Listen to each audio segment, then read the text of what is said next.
ان سے کہہ دو کہ خدا کی ہدایت یعنی دین اسلام ہی ہدایت ہے۔ القرآن والحکیم۔ لوگ تم سے قیامت کی نسبت دریافت کرتے ہیں کہ کب آئے گی، کہہ دو کہ اس کا علم خدا ہی کو ہے، اور تمہیں کیا معلوم ہے شاید قیامت قریب ہی آ گئی ہو۔ بے شک خدا نے کافروں پر لعنت کی ہے اور ان کے لیے جہنم کی آگ تیار کر رکھی ہے، اس میں ابد الآباد رہیں گے، نہ کسی کو دوست پائیں گے اور نہ مددگار۔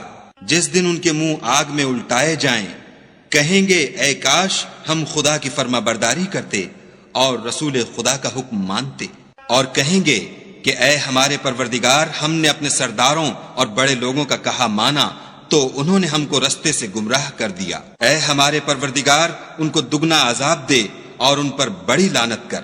مومنو، تم ان لوگوں جیسے نہ ہونا جنہوں نے موسیٰ کو عیب لگا کر رنج پہنچایا تو خدا نے ان کو بے عیب ثابت کیا اور وہ خدا کے نزدیک آبرو والے تھے۔ مومنو، خدا سے ڈرا کرو اور بات سیدھی کہا کرو، وہ تمہارے سب اعمال درست کر دے گا اور تمہارے گناہ بخش دے گا، اور جو شخص خدا اور اس کے رسول کی فرما برداری کرے گا تو بے شک بڑی مراد پائے گا۔ ہم نے بار امانت کو آسمانوں اور زمین پر پیش کیا تو انہوں نے اس کے اٹھانے سے انکار کیا اور اس سے ڈر گئے، اور انسان نے اس کو اٹھا لیا، بے شک وہ ظالم اور جاہل تھا، تاکہ خدا منافق مردوں اور منافق عورتوں اور مشرک مردوں اور مشرک عورتوں کو عذاب دے، اور خدا مومن مردوں اور مومن عورتوں پر مہربانی کرے، اور خدا تو بخشنے والا مہربان ہے۔ شروع اللہ کے نام سے جو بڑا مہربان نہایت رحم والا ہے۔ سب تعریف خدا ہی کو سزاوار ہے جو سب چیزوں کا مالک ہے، یعنی وہ کہ جو کچھ آسمانوں میں ہے اور جو کچھ زمین میں ہے سب اسی کا ہے، اور آخرت میں بھی اسی کی تعریف ہے، اور وہ حکمت والا اور خبردار ہے۔ جو کچھ زمین میں داخل ہوتا ہے اور جو اس میں سے نکلتا ہے اور جو آسمان سے اترتا ہے اور جو اس پر چڑھتا ہے سب اس کو معلوم ہے، اور وہ مہربان اور بخشنے والا ہے۔ اور کافر کہتے ہیں کہ قیامت کی گھڑی ہم پر نہیں آئے گی، کہہ دو کیوں نہیں آئے گی، میرے پروردگار کی قسم وہ تم پر ضرور آ کر رہے گی، وہ پروردگار غیب کا جاننے والا ہے، ذرہ بھر چیز بھی اس سے پوشیدہ نہیں، نہ آسمانوں میں اور نہ زمین میں، اور کوئی چیز اس سے چھوٹی یا بڑی نہیں مگر کتاب روشن میں لکھی ہوئی ہے، اس لیے کہ جو لوگ ایمان لائے اور عمل نیک کرتے رہے ان کو بدلہ دے، یہی ہیں جن کے لیے بخشش اور عزت کی روزی ہے۔ اور جنہوں نے ہماری آیتوں میں کوشش کی کہ ہمیں ہرا دیں ان کے لیے سخت درد دینے والے عذاب کی سزا ہے۔ اور جن لوگوں کو علم دیا گیا ہے وہ جانتے ہیں کہ جو قرآن تمہارے پروردگار کی طرف سے تم پر نازل ہوا ہے وہ حق ہے، اور خدائے غالب اور سزاوار تعریف کا رستہ بتاتا ہے۔ اور کافر کہتے ہیں کہ بھلا ہم تمہیں ایسا آدمی بتائیں جو تمہیں خبر دیتا ہے کہ جب تم مر کر بالکل پارا پارا ہو جاؤ گے تو نئے سرے سے پیدا ہوگے، یا تو اس نے خدا پر جھوٹ باندھ لیا ہے یا اسے جنون ہے۔ بات یہ ہے کہ جو لوگ آخرت پر ایمان نہیں رکھتے وہ آفت اور پرلے درجے کی گمراہی میں مبتلا ہیں۔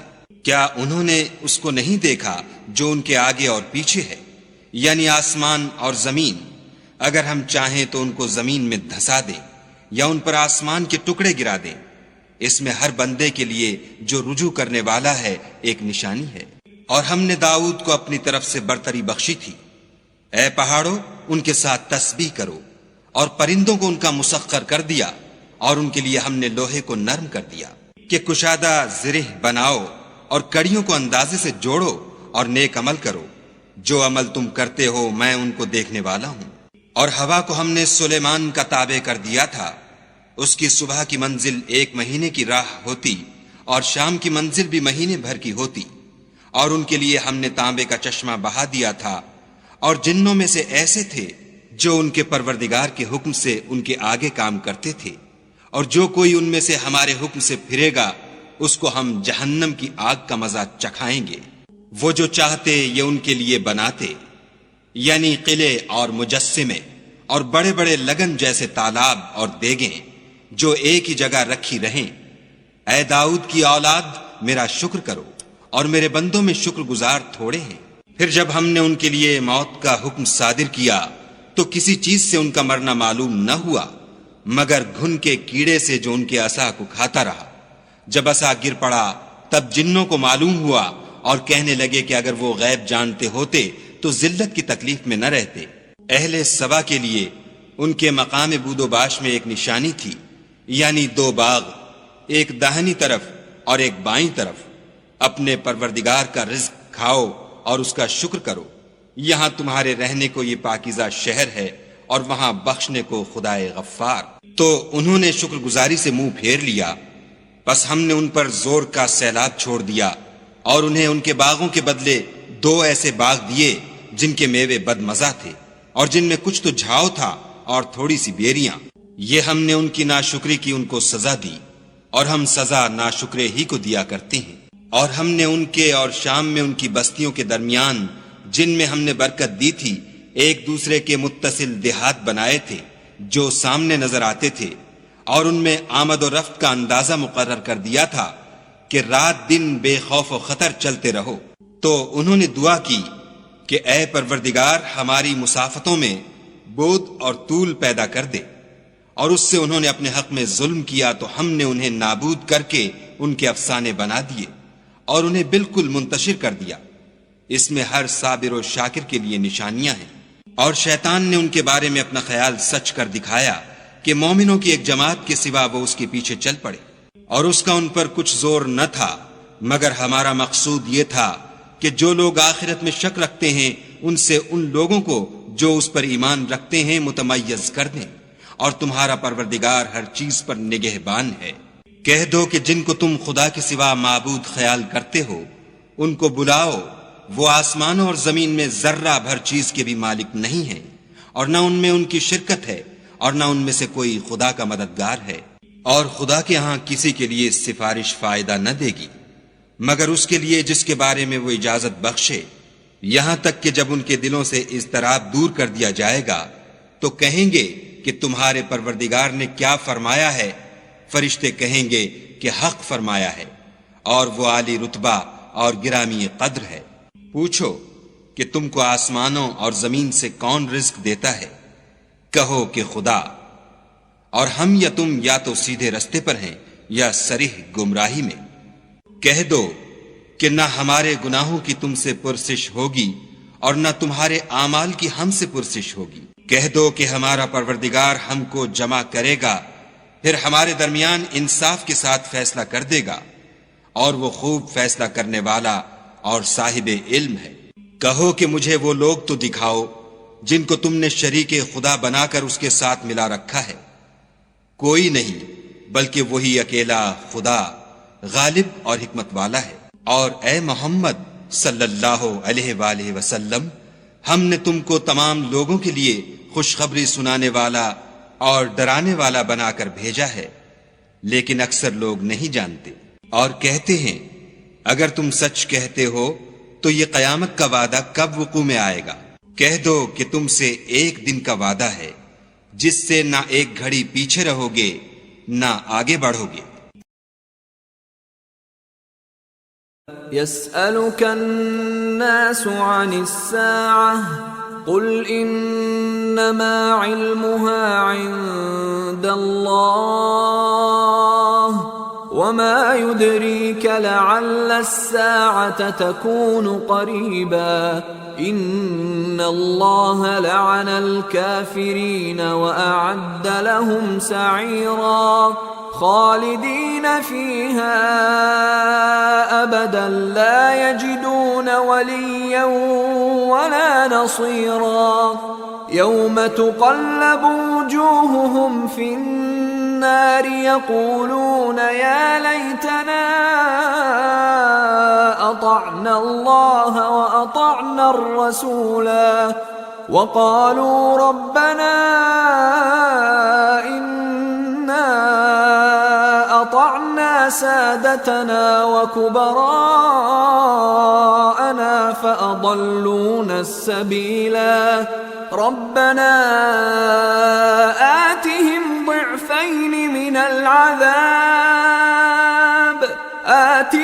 ضعفين من العذاب والعنهم لعنا كبيرا يا أيها الذين آمنوا لا تكونوا كالذين آذوا موسى فبرأه الله مما قالوا وكان عند الله وجيها. يا أيها الذين آمنوا اتقوا الله وقولوا قولا سديدا يصلح لكم أعمالكم ويغفر لكم ذنوبكم ومن يطع الله ورسوله فقد فاز فوزا عظيما. إنا عرضنا الأمانة على السماوات والأرض والجبال فأبين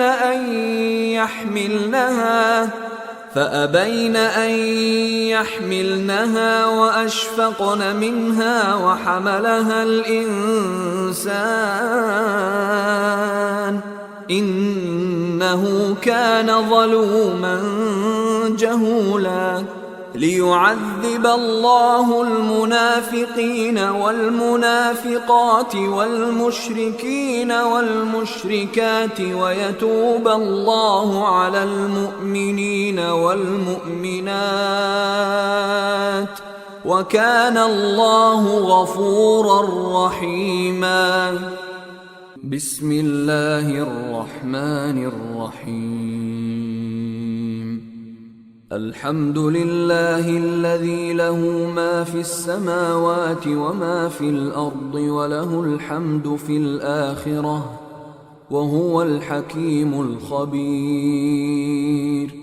يعلم ما يلج في الأرض وما يخرج منها وما ينزل من السماء وما يعرج فيها وهو الرحيم الغفور. وقال الذين كفروا لا تأتينا الساعة قل بلى وربي لتأتينكم عالم الغيب لا يعزب عنه مثقال ذرة في السماوات ولا في الأرض ولا أصغر من ذلك ولا أكبر إلا في كتاب مبين. ليجزي الذين آمنوا وعملوا الصالحات أولئك لهم مغفرة ورزق كريم. والذين سعوا في آياتنا معاجزين أولئك لهم عذاب من رجز أليم. ويرى الذين أوتوا العلم الذي أنزل إليك من ربك هو الحق ويهدي إلى صراط العزيز الحميد. وقال الذين كفروا هل ندلكم على رجل ينبئكم إذا مزقتم كل ممزق إنكم لفي خلق جديد.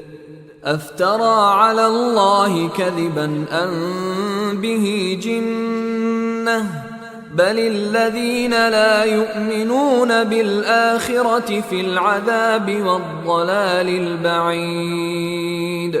أفلم يروا إلى ما بين أيديهم وما خلفهم من السماء والأرض إن نشأ نخسف بهم الأرض أو نسقط عليهم كسفا من السماء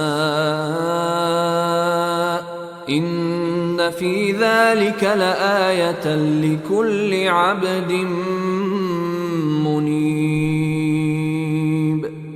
ولقد آتينا داود منا فضلا يا جبال أوبي معه والطير وألنا له الحديد أن اعمل سابغات وقدر في السرد واعملوا صالحا إني بما تعملون بصير. ولسليمان الريح غدوها شهر ورواحها شهر وأسلنا له عين القطر. ومن الجن من يعمل بين يديه بإذن ربه ومن يزغ منهم عن أمرنا نذقه من عذاب السعير. يعملون له ما يشاء من محاريب وتماثيل وجفان كالجواب وقدور الراسيات.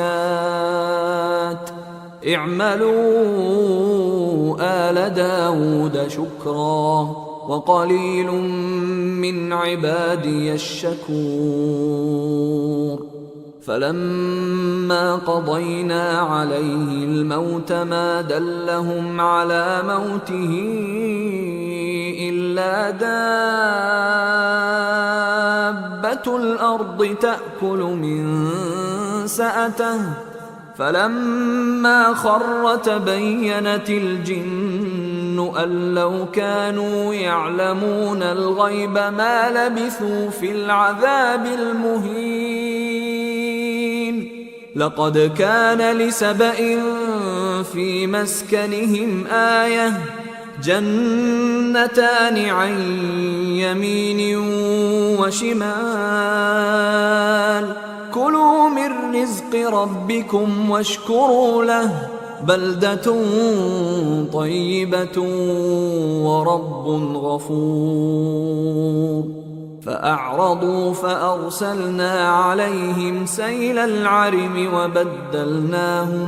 وبدلناهم بجنتيهم جنتين ذواتي أكل خمط وأثل وشيء من سدر قليل ذلك جزيناهم بما كفروا وهل نجازي إلا الكفور.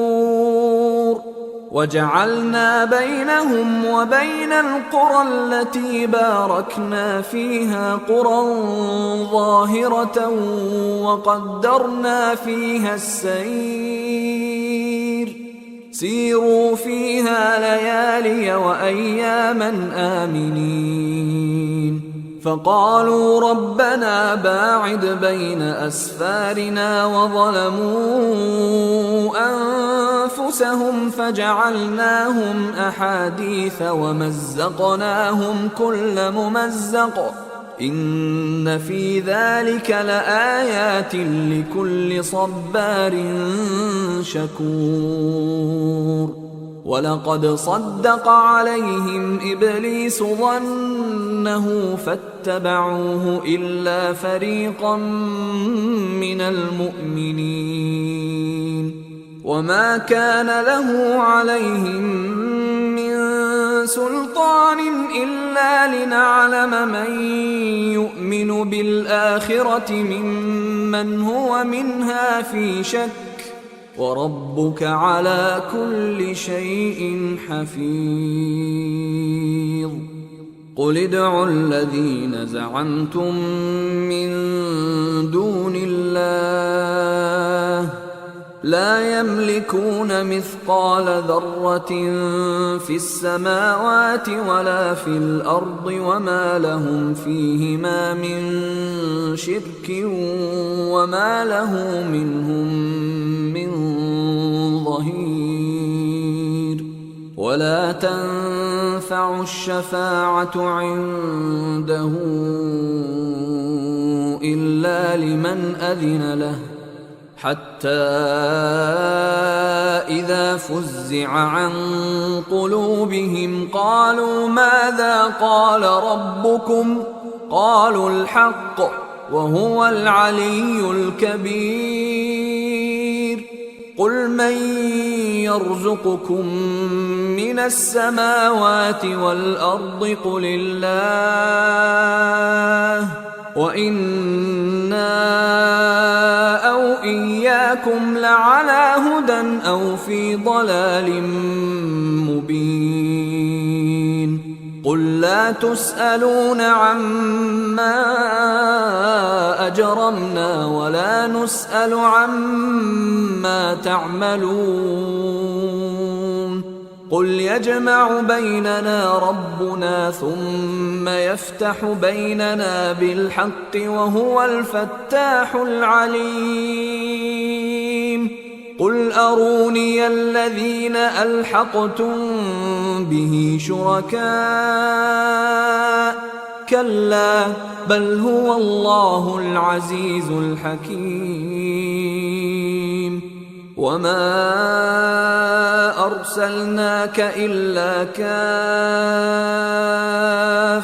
للناس بشيرا ونذيرا ولكن أكثر الناس لا يعلمون ويقولون متى هذا الوعد إن كنتم صادقين قل لكم ميعاد يوم لا تستأخرون عنه ساعة ولا تستقدمون صدق الله العظيم. وما خلقت الجن والإنس إلا ليعبدون और मैंने जिन्न और इंसानों को इसलिए पैदा किया है कि मेरी इबादत करें।